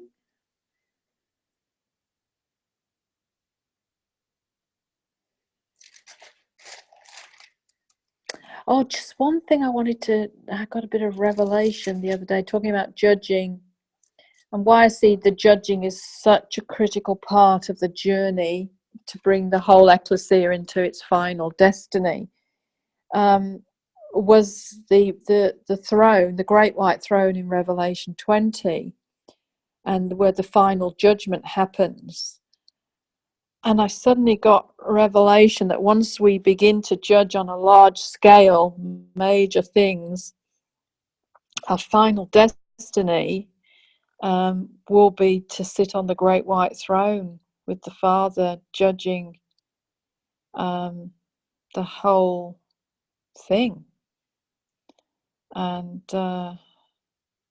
wow, that just blew me away. that's kind of the journey.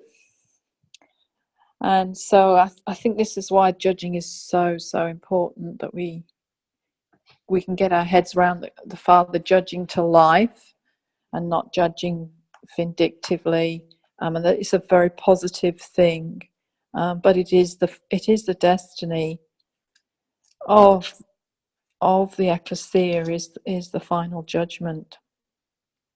Oh yeah, and also the dead were judged according to what they had done. So again, we can't say, as some are saying, that it doesn't matter what we do. What we do in terms of these final acts in latter days, that they matter. Okay, shall we turn the recording off? Can I ask you a quick question about that, Jane? Then whenever it's highlighted to you an issue concerning the ecclesia, you judge it to life immediately right then. Is that right? Yeah. Yes. Okay. Yeah, and can it be also I can just get it. I don't often just hear it, directly. I just often get it by engaging in something, and then suddenly I know that's a mandate. I can't even think of any illustrations now, but I get them regularly of major. I mean, I think it's come from spending a long time in the courts as well. You really get to see the accusations and how things work, and then it quickly comes to you. You can see, like a lot. I mean, a lot of it is trading. Really, it's wrong trading. Yeah, I'm noticing that we felt led to judge to life the ecclesia concerning technology too. That came up. It came. So that was interesting. In what sense? Well, judging the ecclesia to life for not being gates in the past for the technology that God wanted to come through, the ecclesia, but instead God having to go to, the secular realm to get it into the earth. And, just not being in position to receive from heaven technology as it was coming down from heaven. Wow, I never saw that. That is amazing. And even being a hindrance to it and thinking that it wasn't good at times. So it's just kind of not in alignment with heaven concerning that. So it came up before that technology encounter, and I know it was God because it wasn't on my radar before. I mean, it just kind of came, and I was like, oh, okay. So I did that. I felt a difference in my spirit. And even though I was doing it for the ecclesia, which included me. So I was just noting that. I think that's an example of what you're saying right here. Yeah. Yes, that is really good. So you're actually saying that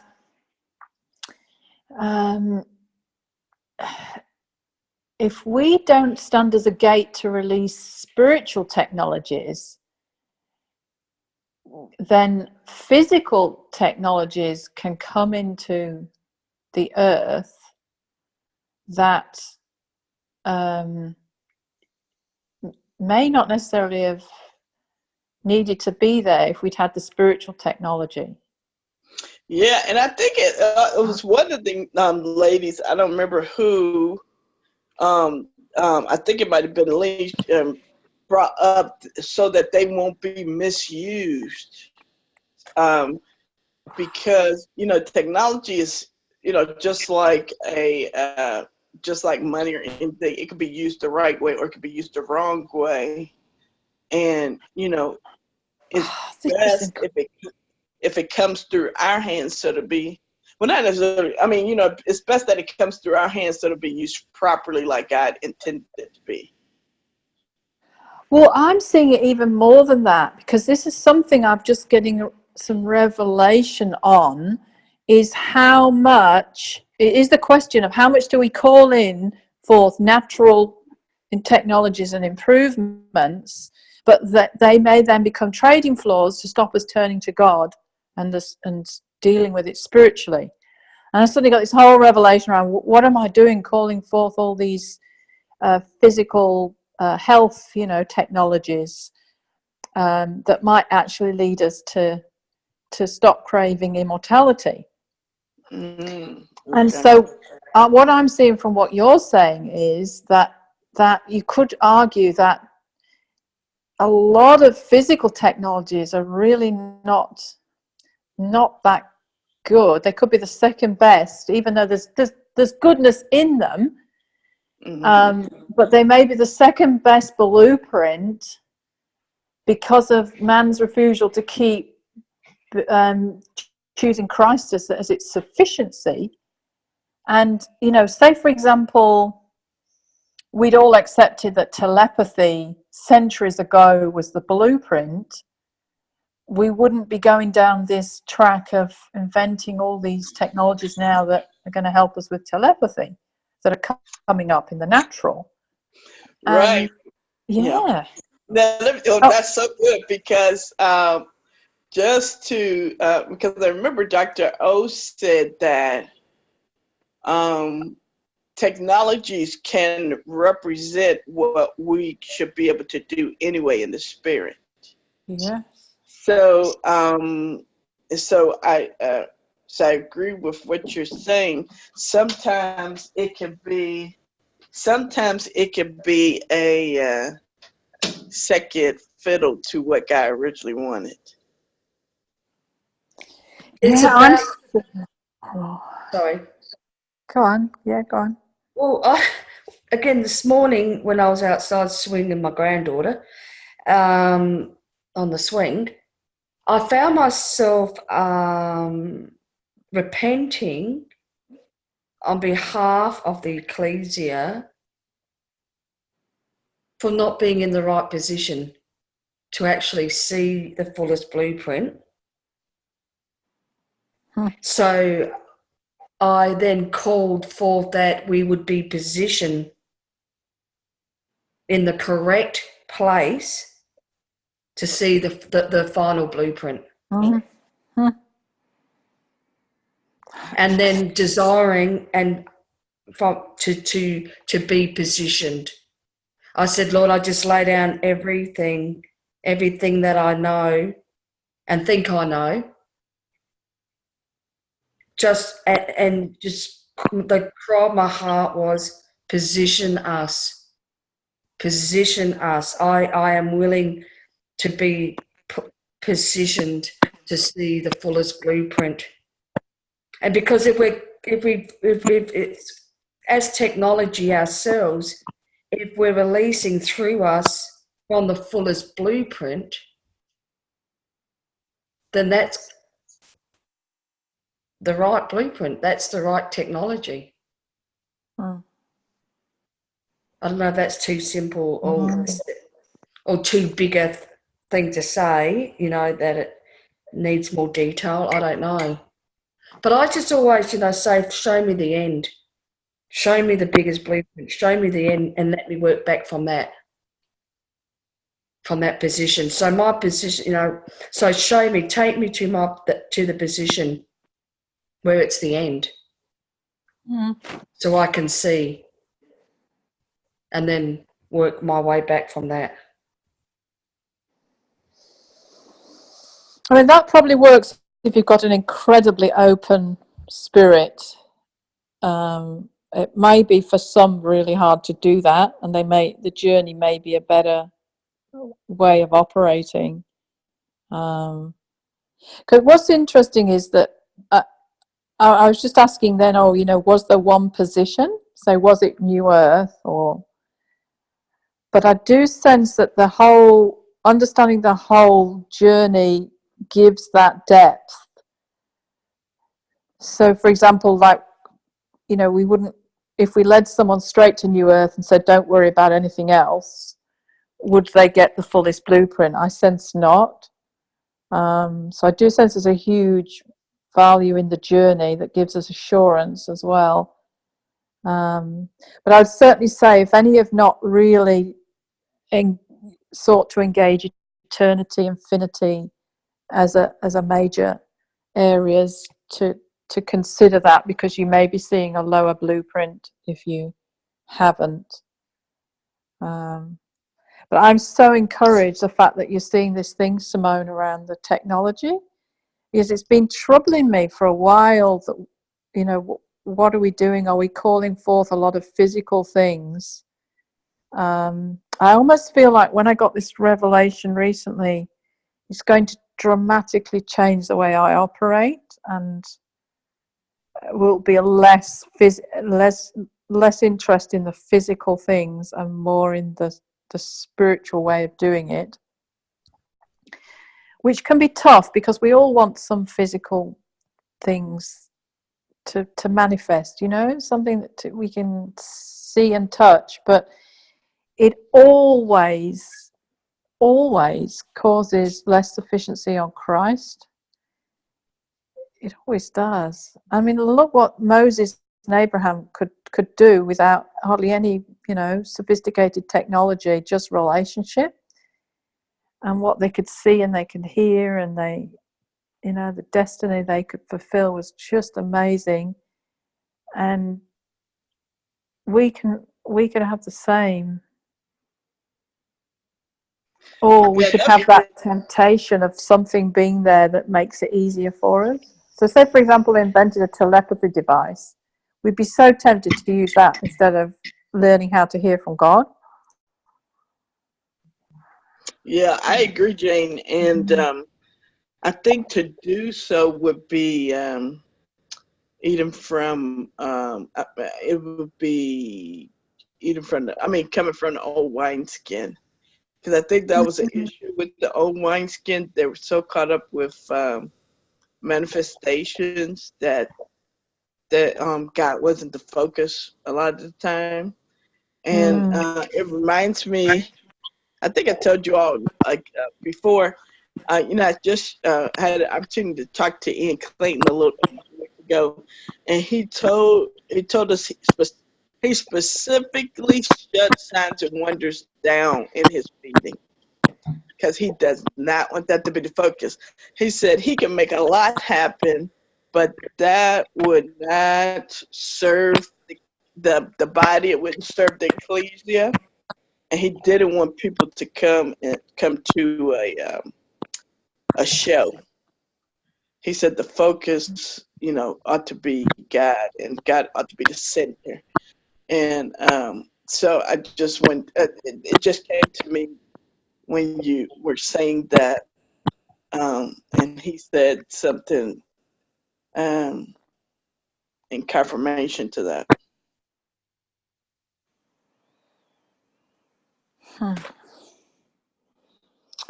Jane?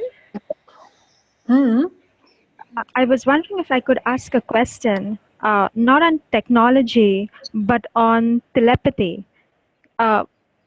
What do we know about that? Is it just that we communicate in our mind with God and that's it, or are we seeing something more than that, or are we experiencing something more than that?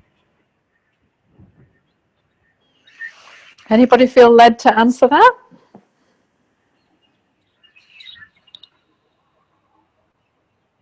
About telepathy? Yes. Are we experiencing anything more than that? In the sense where not only with God but even otherwise, are we having encounters like that? Because we are, I believe we are naturally telepathic. So are we having encounters where we've had experiences like that? Because our spirit is growing. So I was just wondering.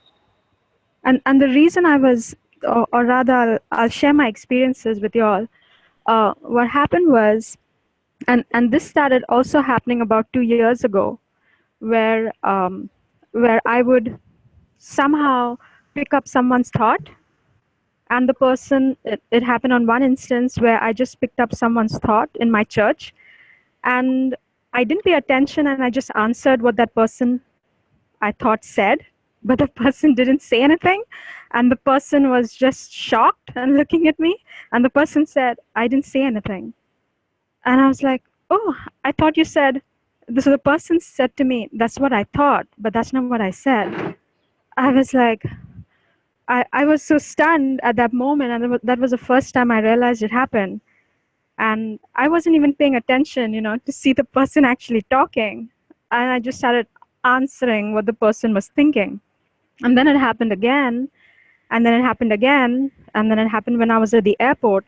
But I'm not engaging people, because at the airport too, I was just standing, and my mind was blank because I was just waiting for my visa. And all of a sudden, I get this string of thoughts about the luggage, and it's just like a flow of thoughts, like how anyone would think.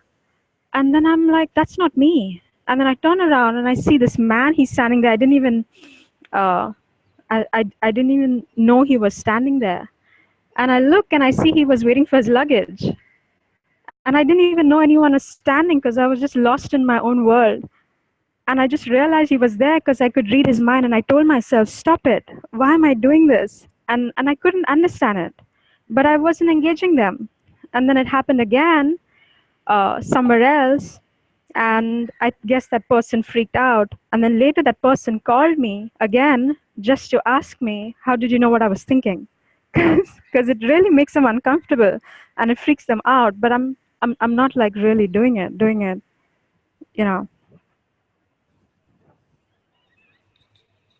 I was wondering if you had any thoughts on that. Oh, I don't think we've ever had that level in encounters. That is incredible. I mean, we get a lot of. We do get a lot of we've been consciously for a long time. We used to infuse our minds together. We don't do it so much now, but in the early days we did that, and I think what we can say at the moment is we just have a lot of unity, and people just share the odd word, and a lot of us get what the other people mean quite easily.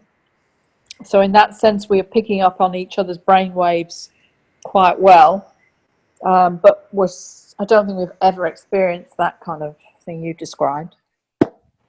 Okay. Does it happen even with like unbelievers? I mean, just people traveling. Yeah, I have in different scenarios, and it kind of baffled me as well. Of course, the people, they looked at me like really funny. The people didn't know me. They looked at me, and of course, I didn't say anything, and I didn't answer. I did not answer. So it kind of startled me as well, and I wasn't looking for it. So, and I know Justin Abraham has a teaching out there or something on this subject. And yes, I've seen that because I had these experiences. Yeah, if we look in the Word, we see Jesus did the same thing with people. Yeah. So,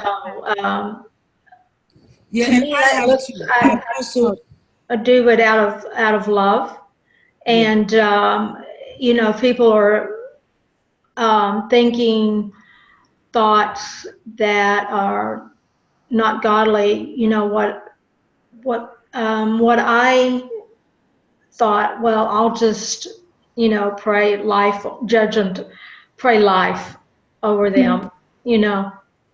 Pray that they will know the Lord, and things of that nature. So yeah. Yeah, and I've also experienced that with people generally. And you just know what they are thinking, and I don't really say it, but the way I will react, some of them realize that I have an idea what they are thinking. I try not to say anything, but I pray for them, like Dana said. Just release peace. If I see it's struggling, they are going through, I release peace and I release the love of God. It's very uncomfortable though, because you don't know what to do. Yet you happy you can help by praying quietly. And Yeah. But are these experiences with people counseling? What I was saying was, it's what I've experienced is like, we can do it with the people we are counseling, but since we have the mind of Christ, was what I was thinking, we just naturally, somehow, when we are tuned to it, we somehow tend to know people's random thoughts, like their exact words that they're thinking in their head, even though we are not there to counsel them at all. Was what I was saying, like the person with the luggage and stuff like that, where he showed me the bigger picture, where it's not, it could help like if we are counseling people, but also on a larger scale, where we are so tuned in, where we can. And what happened was, initially I was fighting it because I was telling my mind, or I don't know what I was saying, but I was telling myself, stop it, don't do it again. But what I realized was it's part of our God nature to have that ability and to cultivate it, was what I was thinking. Well, I see it. It's like the fullest measure of what we used, we would refer to as the spiritual gifts. Of a word of knowledge, should, yeah. And it's working at the fullest measure of all of that. Yeah. Yeah, but it's no longer a gift either. It transcends. It comes because of your identity somehow. Yeah. I'm not great at explaining this. I only got these experiences, but I may not be able to express it really well. Well, we know through encounters that we will operate this way, on New Earth, because we are one with the Godhead. So it's that expression of what you were saying, of being so in one. Your thought is his thought, and there's no when did it become my thought and when did it end being his thought. It's all of one, and it just flows as one. And there are, signs of that is happening more and more. Just on chats, I've experienced writing the same thing, exactly the same thing, which is the same thought as Alana, and then we laugh about it. Wow. So it is happening.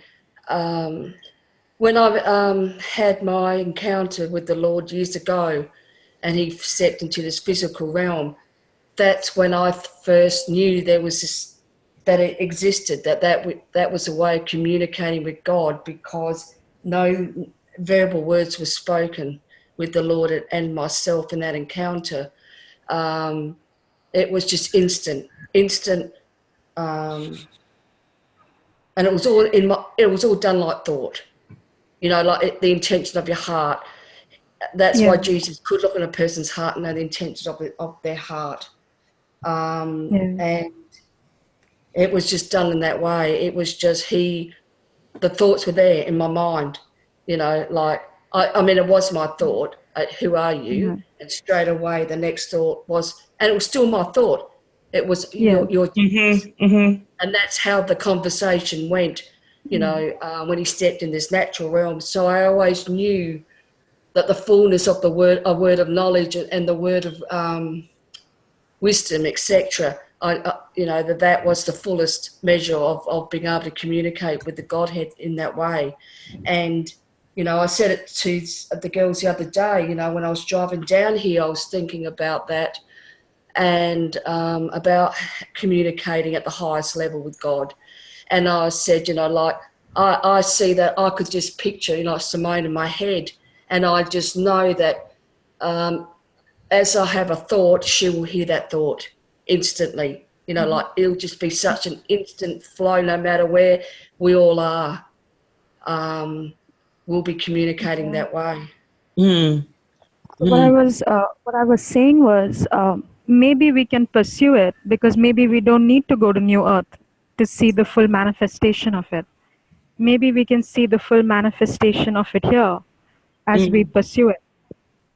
And I think we are. I think we are. I think we are. I think we're seeing. I think because we have gone to New Earth and are going to New Earth, and like what you said, I think we're going to a lot of places that we don't even realise we've been to. Yeah. Yes, and what happened with me was when it started happening with me, I started knowing people's thoughts, and I talked to the Lord about it. What He told me was, this is just the beginning, because you will know as you are known. So it's a process, and it's going to be bigger than this. Amen. Amen. Yeah, and we just have to expect all of that now, the fullness of it now, because something that Mike Parsons had said was, we no longer operate in gifts anymore, because he said that Jesus did not operate in gifts at all. He went to a higher form where he didn't operate out of any of the Holy Spirit's gifts. He just operated out of identity of him being a son. And he did the miracles, and everything he did was because of him being the Son of God in that full identity and sonship. Not because he had the gift of healing or the gift of, and any of the other gifts, word of wisdom and knowledge and all of the rest. But he said that he operated from a higher form just because of who he is.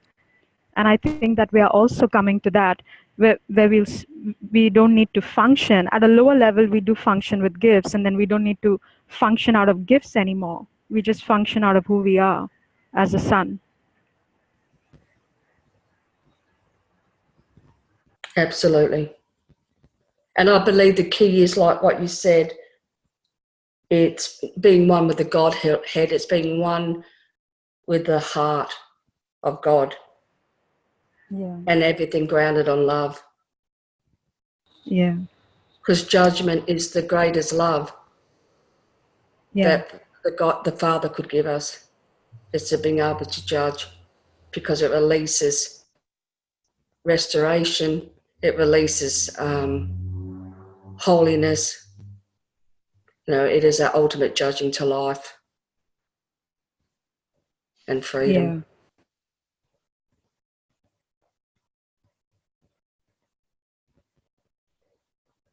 Oh, well, thank you, guys. We should probably finish there. But a most awesome dialogue. Wow, I think this was a manifestation of that dream that I thought we would be going and talking at a different level than we have today, and it's been the most profound dialogue. I'm blown away.